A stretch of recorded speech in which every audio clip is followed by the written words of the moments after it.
Gautama went to every known master. Gautam उस समय के हर मशहूर गुरु के पास गए।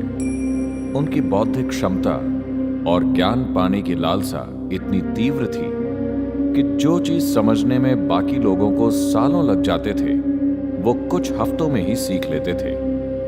समाधि की 8 अवस्थाएं होती हैं। गौतम ने उन सभी अवस्थाओं को प्राप्त कर लिया था, मगर फिर भी वो जानते थे कि ये जीवन की संपूर्णता नहीं है। उनके अंदर अब भी ज्ञान पाने की तीव्र इच्छा थी।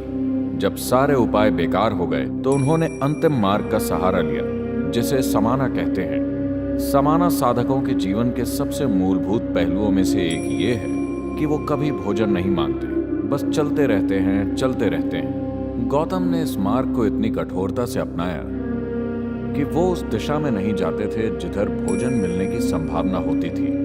वो बस सीधा चलते थे। इस प्रक्रिया में उन्होंने अपने शरीर को इतना नष्ट कर लिया, वो इतने कमजोर हो गए कि वो बस हड्डियों का ढांचा बनकर रह गए। वो कभी भोजन की तलाश में नहीं जाते थे। उन्हें जब भोजन दिया जाता था तभी खाते थे। एक दिन वो नीरांजना नदी के तट पर पहुंचे, जो 2 फुट गहरी एक छोटी सी धारा थी और उसका प्रवाह थोड़ा तेज था। उन्होंने धारा को पार करने की कोशिश की। आधी दूरी पर वो आगे बढ़ने में असमर्थ हो गए। उनके शरीर में और शक्ति नहीं थी। वहां एक पेड़ की टूटी हुई टहनी थी जिसे उन्होंने पकड़ लिया। पता नहीं वो कितनी देर तक वहां खड़े रहे। शारीरिक कमजोरी की वजह से उन्हें वो समय बहुत लंबा लगा होगा। वो कुछ मिनटों का समय भी हो सकता है या कुछ घंटे भी, मगर उनके अनुभव में वो समय बहुत लंबा था। वो बस वहीं अटके रहे। उनके अंदर अगला कदम उठाने की ताकत नहीं थी, मगर वो हार मानने वालों में से नहीं थे।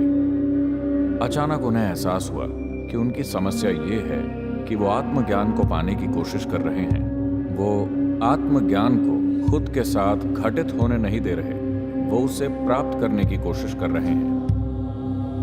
वो एक असीम अनंत आयाम को पाने की कोशिश कर रहे हैं। फिर वो शून्य हो गए। अचानक उनके अंदर नदी पार करने के लिए कुछ कदम आगे बढ़ाने की ताकत आ गई। वो जाकर उस बोधि वृक्ष के नीचे बैठ गए। वहां बैठकर उन्होंने निश्चय किया, मैं यहीं बैठूंगा, या तो मैं आत्मज्ञान प्राप्त कर लूंगा या यहीं प्राण त्याग दूंगा। मैं यहां से नहीं उठूंगा। और वो बैठ गए। पूर्णिमा का चंद्र उग रहा था और उन्होंने परम ज्ञान प्राप्त किया और परमानंद की अवस्था में वहां बैठे रहे।